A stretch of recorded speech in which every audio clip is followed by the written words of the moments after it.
জাতীয় থেকে আন্তর্জাতিক, প্রান্তিক জনপদ থেকে নগর চারপাশে ঠিক কি ঘটছে এই মুহূর্তে তা নিয়ে আয়োজন এখন চারদিক। আপনার সঙ্গে আছি আমি শারমিন পুতুল।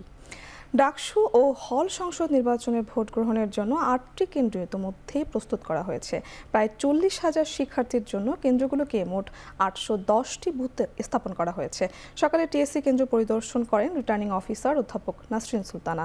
তিনি বলেন, নিরাপত্তা নিশ্চিতে যা প্রয়োজন সব করা হয়েছে, ব্যবস্থাপনার কোনো ঘাটতি নেই উল্লেখ করে তিনি বলেন, ভোটারদের তল্লাশি করে কেন্দ্রে ঢোকানো হবে।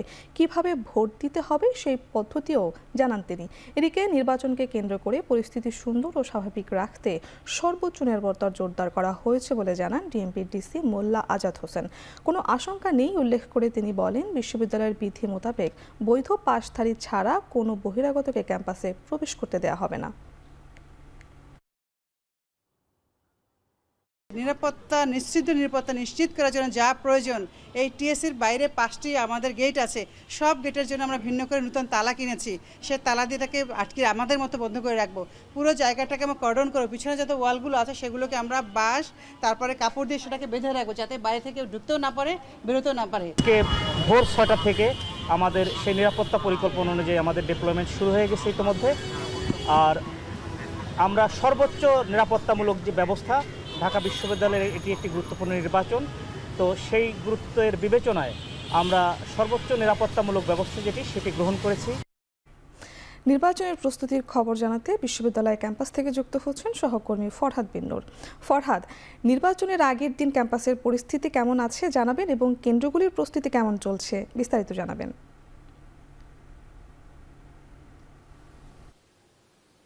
পুতুল, ধন্যবাদ। আমরা দেখছি যে ঢাকা বিশ্ববিদ্যালয়ে যেহেতু আগামীকাল ডাকসু হল সংসদ নির্বাচন, সেক্ষেত্রে কিন্তু আমরা দেখছি যে ইতোমধ্যেই যে 8টি কেন্দ্র রয়েছে সে কেন্দ্রগুলো ইতোমধ্যেই প্রস্তুত করা হয়েছে এবং কেন্দ্রগুলোতে আমরা জানি যে মোট বুথের সংখ্যা 810টি।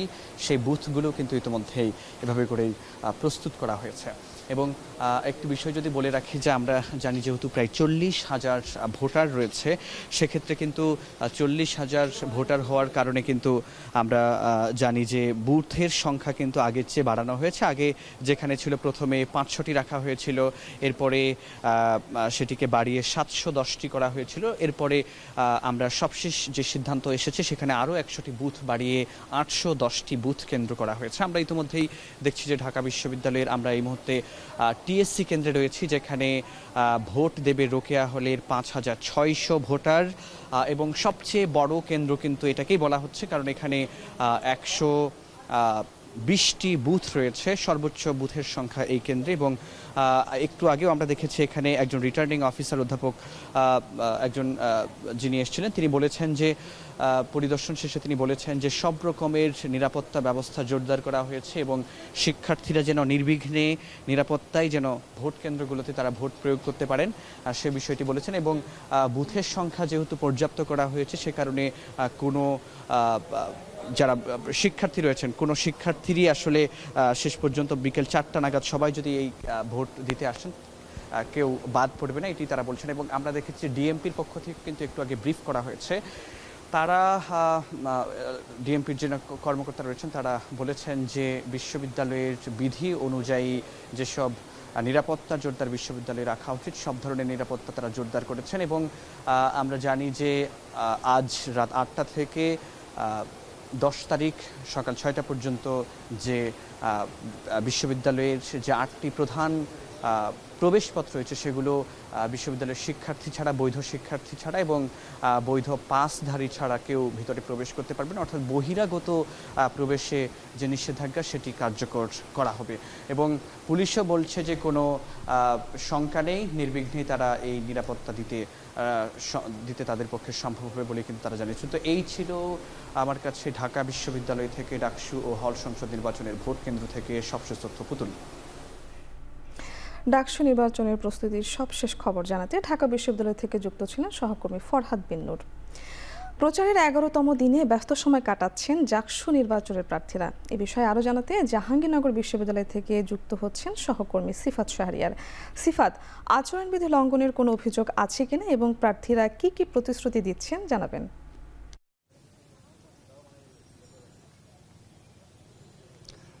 পুতুল, প্রার্থীদের একেবারে সবারই প্রায় একই ধরনের প্রতিশ্রুতি যে পরিবহন ব্যবস্থাকে আধুনিকায়ন এবং যে সংকটগুলো রয়েছে, বিশেষ করে তাদের বলা হচ্ছে ক্লাসরুমগুলোতে মেয়েদের জন্য কোনো কমন রুম নেই, সেটি সংকট কাটাতে তারা চান। অটোরিকশা এখানে ছিল, সেটি বন্ধ করে দেওয়া হয়েছে। তারা বলছেন যেগুলো হলগুলো দূরে, বিশেষ করে মেয়েদের হলগুলো দূরে দূরে থাকে ডিপার্টমেন্ট থেকে, সেক্ষেত্রে তাদের জন্য যাতে আবার অটো চালু করা হয় সেই প্রতিশ্রুতি দিচ্ছেন। পরিবেশ রক্ষার জন্য প্রতিশ্রুতি তারা দিচ্ছেন। আধুনিক গবেষণাগার এবং আন্তর্জাতিক মানের শিক্ষা ব্যবস্থা তৈরি করার জন্য প্রতিশ্রুতি দিচ্ছেন। আমরা একেবারে যে বিজ্ঞান অনুষদের যে ডিপার্টমেন্টগুলো রয়েছে, আমার ঠিক বাম পাশে পদার্থবিজ্ঞান রয়েছে, ডান পাশে রসায়ন রয়েছে। এইখানে আমরা দেখছিলাম অনেকক্ষণ যাবতই প্রচারণা চলছিল। আমাদের ঠিক পেছনে আমরা একটা জটলা দেখছি, একটু দেখাতে চাই। তারা তাদের যে প্রার্থী, এখানে একজন ভিপি প্রার্থীকে দেখতে পাচ্ছি, এবং তারা সাধারণ যে শিক্ষার্থীদের সাথে সেক্ষেত্রে তারা এখানে কুশল বিনিময় করছেন, কথা বলছেন। ক্লাস পরীক্ষা চলছে অনেকগুলো ডিপার্টমেন্টে, সেক্ষেত্রে ক্লাস পরীক্ষা শেষে আসলে যে যার সহপাঠী কিংবা অন্য যে ডিপার্টমেন্টগুলো রয়েছে, বিভাগগুলো রয়েছে, সেখানে যে তাদের যে প্রচারণা সেটি দল বেঁধে দেখছি, এককভাবেও দেখছি, যেহেতু স্বতন্ত্র প্রার্থী অনেকে দাঁড়িয়েছেন এখানে, এবং স্বতন্ত্র প্রার্থীর বাইরে রাজনৈতিক সংগঠন যেগুলো রয়েছে সেগুলোর প্যানেল থেকেও কিন্তু অনেকেই দাঁড়িয়েছেন। তো সেক্ষেত্রে যারা প্যানেল থেকে দাঁড়িয়েছেন তারা দলবল দিয়ে, আর যারা স্বতন্ত্র দাঁড়িয়েছেন পুতুল, তারা সহপাঠীদেরকে নিয়ে, বন্ধুদেরকে নিয়ে প্রচারণা চালাচ্ছেন। প্রায় সকলের হাতে, যারা ভোটার তাদের হাতেও সাদা কালো লিফলেট দেখা যাচ্ছে, যারা প্রার্থী তাদের হাতেও দেখা যাচ্ছে। যারা ভোটার তারা অনেকের প্রার্থীর থেকেই আসলে নিচ্ছেন, সেটি ক্লাস শেষে সেটি নিয়ে হলে ফিরছেন। এবং সেক্ষেত্রে আমরা দেখেছি যে বিভিন্ন ইশতেহার তারা দিচ্ছেন, ছাত্রদল দিয়েছে, ছাত্র সমর্থিত প্যানেল দিয়েছে। তো পুতুল, একটা বিষয় যেটি, সেটা অমর্ত্য রায় নামে একজন ভিপি প্রার্থী, তার ছাত্রত্ব না থাকায় 4 এবং 8 নং ধারা অনুযায়ী প্রধান নির্বাচন কমিশন থেকে, অর্থাৎ জাকসু নির্বাচন যারা আয়োজন করছে তাদের পক্ষ থেকে তার প্রার্থিতা বাতিল করা হয়েছিল 2 দিন আগেই। তিনি হাইকোর্টে রিট করেছেন তার প্রার্থিতা ফেরত পাওয়ার জন্য। তো সে নিয়েও একটি আলাপ গুঞ্জন আমরা দেখছি যে এটি আবার জাকসু নির্বাচনকে স্থগিত করে দেয় কি না। তো এই ছিল আমার কাছে জাহাঙ্গীরনগর বিশ্ববিদ্যালয় থেকে জাকসু নির্বাচনের সবশেষ প্রচারণা খবর।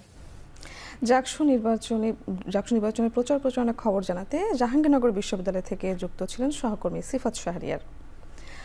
বাংলাদেশ কৃষি বিশ্ববিদ্যালয়ের চলমান সংকট নিরসনে বিশ্ববিদ্যালয় প্রশাসন ও কম্বাইন্ড ডিগ্রির দাবিতে আন্দোলনরত শিক্ষার্থীদের বৈঠকে কোনো সিদ্ধান্ত ছাড়াই শেষ হয়েছে।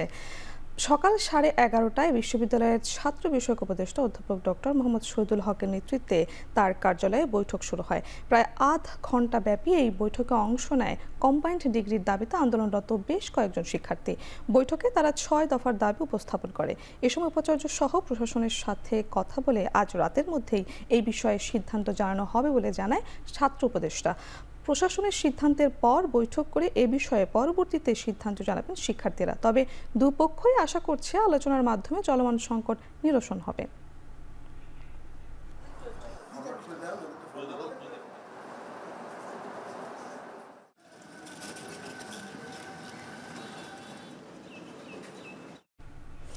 ফ্যাসিস্ট শাসন ব্যবস্থায় ভেঙে পড়া প্রতিষ্ঠান ফের শক্তিশালী করে গড়ে তুলবে বিএনপি। ঠাকুরগাঁও জেলা বিএনপির সম্মেলন উদ্বোধনী বক্তব্যে একথা বলেছেন দলের মির্জা ফখরুল ইসলাম আলমগীর।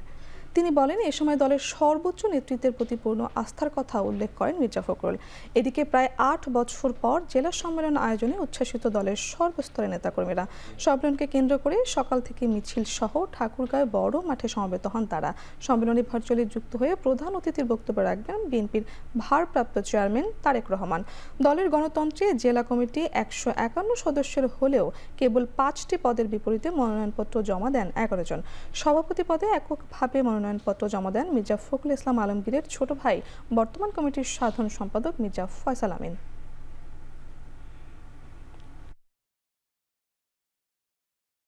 অনেকদিন আমরা সম্মান পাইলাম যে ফেসিবাদী সরকারে আমরা কোনোদিন যে সম্মেলন যন্ত্র করতে পারি নাই, সেটা আমরা করতেছি। আমরা আসলে আগে ভাগ্যবান। নারী নেতৃত্বকে নিয়ে আরো অনেক কাজ করার ইচ্ছা আছে এবং তারেক জিয়ার যে 31 দফা, এই 31 দফা আমরা প্রতিটি ঘরে ঘরে পৌঁছাই দেব। বিএনপি হচ্ছে সেই রাজনৈতিক দল যে ফ্যাসিস্ট শাসনে যখন বাংলাদেশ তছনছ হয়ে গেছে, ভেঙে গেছে, প্রতিটি প্রতিষ্ঠান ভেঙে গেছে, সেটাকে আবার নতুন করে গড়ে তোলবার জন্যে, বাংলাদেশের রাজনৈতিক কাঠামোকে নতুন করে গড়ে তোলার জন্যে, বাংলাদেশের অর্থনীতিকে নতুন করে গড়ে তোলবার জন্যে 31 দফা কর্মসূচি প্রণয়ন করেছে। বর্ষিয়ান লেখক ও বুদ্ধিজীবী বদরুদ্দিন ওমরের মরদেহ শ্রদ্ধা নিবেদন করেছে সর্বস্তরের মানুষ। সকাল 10টার পর কেন্দ্রীয় শহীদ মিনারে তার মরদেহ আনা হয়। এ সময় উপদেষ্টা, বিভিন্ন রাজনৈতিক দলের নেতা, বুদ্ধিজীবী ও শিল্প সাহিত্যিক সহ সর্বস্তরের মানুষ তার প্রতি শেষ শ্রদ্ধা নিবেদন করেন। এ সময় বর্ষিয়ান এই রাজনীতিবিদের কর্মময় জীবন নিয়ে স্মৃতিচারণ করেন অনেকে। বাদ জোহর ঢাকা বিশ্ববিদ্যালয় কেন্দ্রীয় জামি মসজিদে প্রথম জানাজার শেষে তাকে জুরাইন কবরস্থানে দাফন করা হবে। জাতীয় মুক্তি কাউন্সিলের সভাপতি বদরুদ্দিন ওমর রোববার সকালে মারা যান।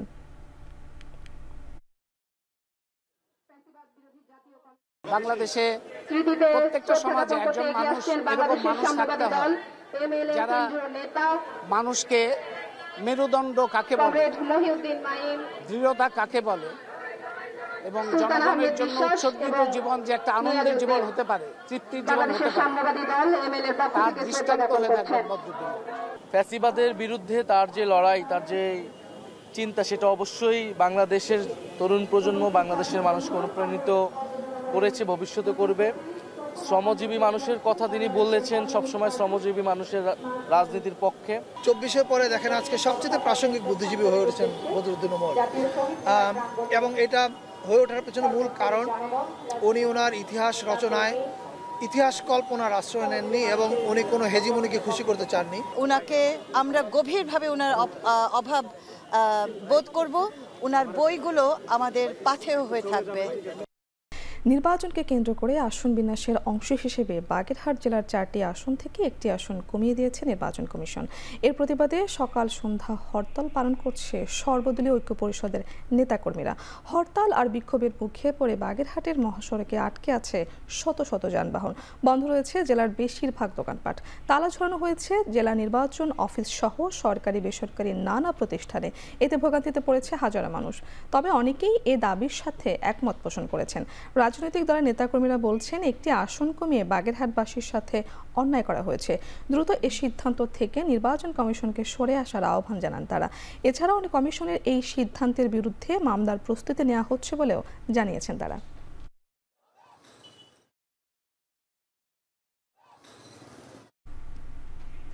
পল্লী বিদ্যুৎ সমিতির কর্মকর্তা কর্মচারীদের গণছুটির কর্মসূচির কারণে দ্বিতীয় দিনের মতো বন্ধ রয়েছে কার্যক্রম সেবা।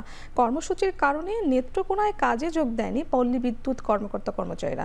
চলমান গণছুটির কারণে সবচেয়ে বেশি ভোগান্তিতে পড়েছে সাধারণ গ্রাহকরা। দীর্ঘক্ষণ অফিসে দাঁড়িয়ে থেকেও বিদ্যুৎ বিল না দিয়েই ফিরে যাচ্ছেন তারা। বিদ্যুতের সিস্টেম সংস্কার এবং REBর শোষণ নিপীড়ন এবং নিম্নমানের মালামাল থেকে মুক্তির দাবিতে জেলার পল্লী বিদ্যুৎ উন্নয়ন সমিতির কর্মকর্তা কর্মচারীরা গত 5 দিন ধরে অবস্থান কর্মসূচি পালন করছে।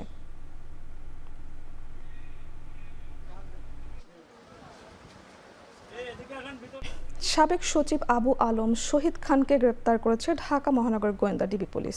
আজই তাকে আদালতে তোলা হতে পারে। দুপুর 12টার দিকে রাজধানীর ইস্কাটনের বোরাক টাওয়ার থেকে তাকে গ্রেফতার করা হয়। ঢাকা মহানগর গোয়েন্দা পুলিশের যুগ্ম কমিশনার মোহাম্মদ নাসিরুল ইসলাম জানান, শাহবাগ থানায় সন্ত্রাস বিরোধী আইনে দায়ের করা হয় মামলায় তাকে গ্রেপ্তার করা হয়েছে। ডিএমপি জানিয়েছে, রাজধানীতে মঞ্চ 71 ষড়যন্ত্রের সংশ্লিষ্টতার অভিযোগে সাবেক সচিব আবু আলম মোহাম্মদ শহীদ খানকে ও ঝটিকা মিছিলে অংশগ্রহণকারী 5 জনকে সহ গ্রেফতার করে মোট 6 জনকে গ্রেফতার করেছে পুলিশ।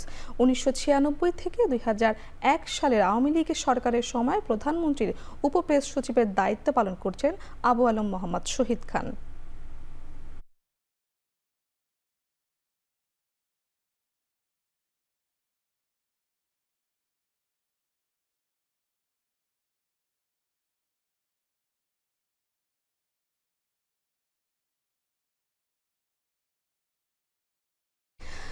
জাপানে পর্দা নামানো এশিয়া প্যাসিফিক অঞ্চলের রিউমাটোলজিস্টদের 27তম মহাসম্মেলনের ILPS-এর 5 দিনের সম্মেলনে বাংলাদেশ থেকে অংশ নেন অর্ধশতাধিক বিশেষজ্ঞ চিকিৎসক। 5 দিনের সম্মেলনে 40টি দেশের 3000 বিশেষজ্ঞদের সঙ্গে বাংলাদেশ থেকে অংশ নিয়েছিলেন অর্ধশতাধিক বিশেষজ্ঞ চিকিৎসক।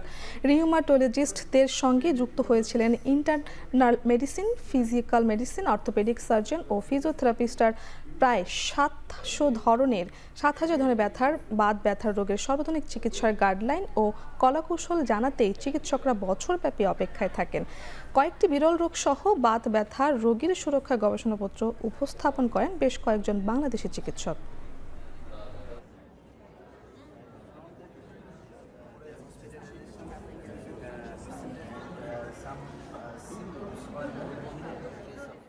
Was 18 months. It is from Saudi Arabia. They define a bit.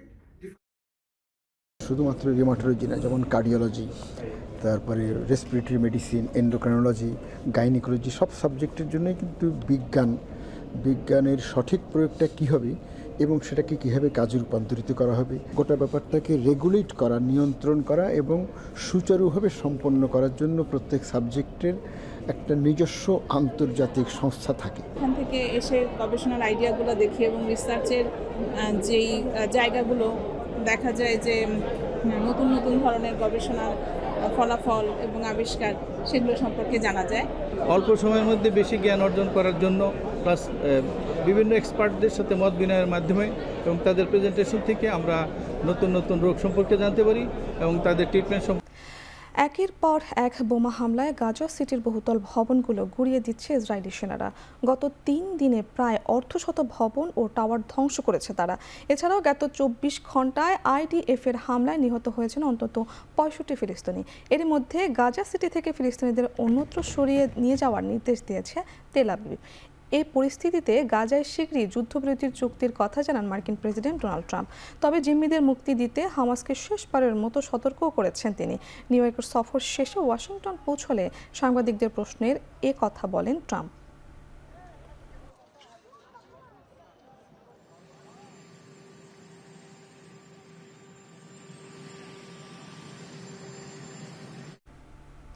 যুক্তরাষ্ট্রে হুন্দাইয়ের কারখানা থেকে গ্রেফতার দক্ষিণ কোরিয়ার কর্মীদের ফেরত নেবে সেউল। রোববার দেশটির প্রেসিডেন্টের কার্যালয় থেকে জানানো হয় কর্মীদের ফেরত নিতে কাজ শুরু হয়েছে। রয়টার্স জানিয়েছে গ্রেফতার হওয়া 300 কর্মীর ব্যাপারে যুক্তরাষ্ট্রের সঙ্গে দক্ষিণ কোরিয়ার আলোচনা হয়েছে। তাদের কারাগার থেকে মুক্তির প্রক্রিয়া চলছে বলেও জানিয়েছে সেউল। দু দেশের প্রক্রিয়া শেষ হওয়ার পর শীঘ্রই একটি চার্টার বিমানে পাঠানো হবে তাদের। বুধবার কর্মীরা বিমানে করে কোরিয়া রওনা হতে পারে বলে জানিয়েছে যুক্তরাষ্ট্রে নিযুক্ত দক্ষিণ কোরিয়ার এক কূটনীতিক। এদিকে যুক্তরাষ্ট্রের হুন্দাই কারখানায় অভিযান ও গ্রেফতার দক্ষিণ কোরিয়ার সঙ্গে সম্পর্কের কোনো প্রভাব পড়বে না বলে মন্তব্য করেছেন প্রেসিডেন্ট ডোনাল্ড ট্রাম্প। এছাড়া বিদেশি বিনিয়োগকারীদের মার্কিন অভিবাসন আইনকে সম্মান জানানোরও আহ্বান জানান ট্রাম্প।